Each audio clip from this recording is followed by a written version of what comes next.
ये कहानी सिर्फ एक प्रेम कहानी नहीं है, बल्कि ये कहानी है युग संधि की।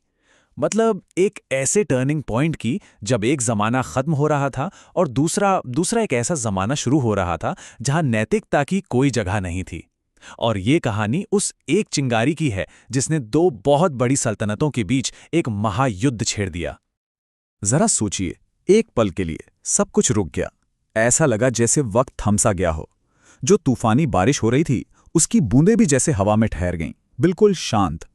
और ठीक उसी पल, उसी एक पल में किस्मत दो ऐसी रूहों को मिला रही थी जिनका मिलना एक नए युग की शुरुआत भी कर सकता था और शायद उसका अंत भी लिख सकता था। तो चलिए कहानी के उस पहले हिस्से में चलते हैं जहां एक जबरदस्त तूफान के बीच दो लोग मिलते हैं। और ये कोई आम मुलाकात नहीं थी, ये वो मुलाकात थी जिसे किस्मत ने बहुत पहले ही लिख दिया था। पवित्र कुंडेश्वर मंदिर में द्वारका जैसे चमचमाते शहर का एक राजकुमार खुद को खोया हुआ पाता है। ये हैं अनिरुद्ध। हाँ, वही भगवान कृष्ण के पोते। पता नहीं कैसे, किसी अजीब सी खींच या शायद किसी सपने के पीछे चलते चलते वो इस रहस्यमयी जगह पर आ पहुंचे थे। एक ऐसी जगह जहां कुदरत अपने पूरे कहर में थी। और दूसरी तरफ भयंकर असुर कुल की एक राजकुमारी उषा, दैत्यराज बाणासुर की बेटी, लेकिन अपने पिता से बिल्कुल अलग। उनका दिल सिर्फ और सिर्फ महादेव की भक्ति में डूबा हुआ था। वो अभी अभी अपनी पूजा खत्म करके ध्यान में बैठी थीं। और बस ठीक उसी एक पल में जब एक उफनते झरने के आर पार उनकी नजरें मिली, एक ऐसा कनेक्शन बना जो वक्त से भी कहीं ज्यादा गहरा था। एक ऐसा रिश्ता जो देवता और असुर की हर सरहद के पार था। अनिरुद्ध को तो जैसे लगा कि उनके अंदर की कोई बरसों पुरानी अधूरी धुन अचानक पूरी हो गई हो। लेकिन सवाल यह है कि आखिर ये दोनों थे कौन, जिनके बीच में एक ऐसी शक्ति काम कर रही थी जो उन दोनों से कहीं ज्यादा बड़ी थी, जिनका प्यार सिर्फ दो लोगों का प्यार नहीं, बल्कि एक बहुत बड़े, एक महाकाव्य जैसे टकराव का प्रतीक बनने वाला था। तो चलिए अब पता करते हैं कि ये दोनों कौन थे और उनकी दुनियाएं कितनी अलग थीं। और ये भी समझते हैं कि कैसे उनका प्यार दो सल्तनतों के बीच एक भयानक टकराव की वजह बन गया। इन दोनों की दुनियाएं एक दूसरे से बिल्कुल जुदा थीं। जमीन आसमान का फर्क था। देखिए, एक तरफ थी अनिरुद्ध की दुनिया, द्वारिका, जहां कृष्ण का शासन था, जहां धर्म और सूझबूझ को सबसे ऊपर रखा जाता था। और दूसरी तरफ थी उषा की दुनिया, शोणितपुर, जिस पर बाणासुर का राज था। एक ऐसी जगह जो ताकत और जंग की बुनियाद पर खड़ी थी। ये सिर्फ दो राज्य नहीं थे, ये दो सोच, दो विचारधाराओं का टकराव था। और इस पूरे टकराव के बीच में कौन था? उषा के पिता, असुर राजा बाणासुर। और बाणासुर कोई मामूली राजा नहीं था, वो शोणितपुर जैसे अजेय शहर का शासक था।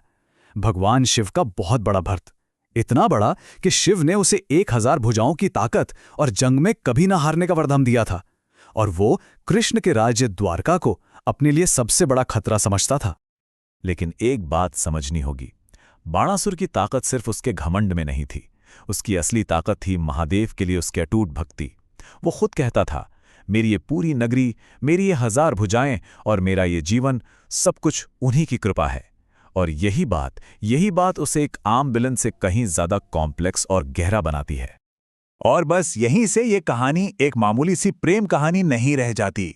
ये एक ऐसे मोड़ पर पहुंच जाती है जहां बात सिर्फ दो लोगों की नहीं, बल्कि पूरे एक युग के भविष्य की थी।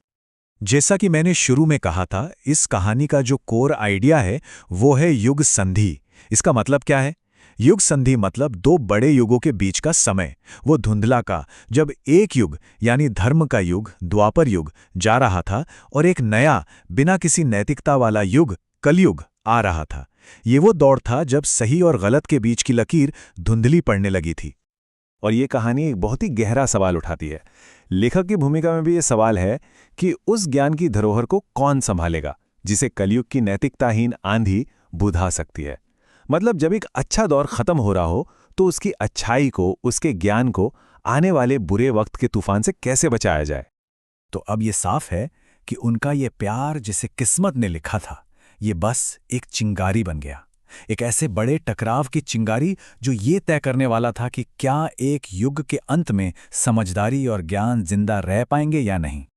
और प्यार की ये चिंगारी बहुत ही जल्द एक ऐसी भयानक जंग की आग में बदल गई जिसने सब कुछ जलाकर राख कर देने की धमकी दे दी थी। तो ये जंग छिड़ी कैसे? देखिए, सब कुछ बहुत तेजी से हुआ। पहला कदम, एक सपना सच हो गया। उषा की दोस्त ने अपनी जादुई ताकत से अनिरुद्ध को सीधा शोणितपुर के महल में पहुंचा दिया। दूसरा कदम, पिता का गुस्सा। बाणासुर को जैसे ही इस छुपे हुए प्यार के बारे में पता चला, वो आग बबूला हो गया और उसने अनिरुद्ध को कैद कर लिया। तीसरा कदम, जंग का ऐलान। ये खबर जैसे ही द्वारका पहुंची, कृष्ण ने अपने पोते को छुड़ाने के लिए जंग का ऐलान कर दिया। और आखिरी कदम, घेराबंदी शुरू हो गई। यादवों की विशाल सेना उस अजेय शहर के दरवाजे पर आ खड़ी हुई। और इस महायुद्ध में ताकतें कौन कौन सी थीं? एक तरफ थी द्वारका की यादव सेना और खुद कृष्ण की रणनीति, दूसरी तरफ थी शोणितपुर की असुर सेना और बाणासुर का गुस्सा। लेकिन एक तीसरा फैक्टर भी था, एक डिवाइन फैक्टर। वो था भगवान शिव का दिया हुआ अजेय होने का वरदान। मतलब ये लड़ाई अब सिर्फ इंसानों की नहीं रही थी। तो अब स्टेज पूरी तरह से सेट था, एक ऐसी जंग के लिए जो सिर्फ दो राज्यों के बीच नहीं थी। नहीं, ये जंग थी धर्म और भक्ति के बीच, प्यार और फर्ज के बीच। और ये सब हो रहा था एक युग के बिल्कुल आखिरी मोड़ पर। और आखिर में ये कहानी हमारे सामने एक बहुत बड़ा सवाल छोड़ जाती है। क्या प्यार का सिर्फ एक काम, सिर्फ एक जेस्चर, एक मरते हुए जमाने की रूह को, उसकी आत्मा को बचा सकता है? सोचिएगा, एक ऐसा सवाल है जो शायद आज भी उतना ही जरूरी है।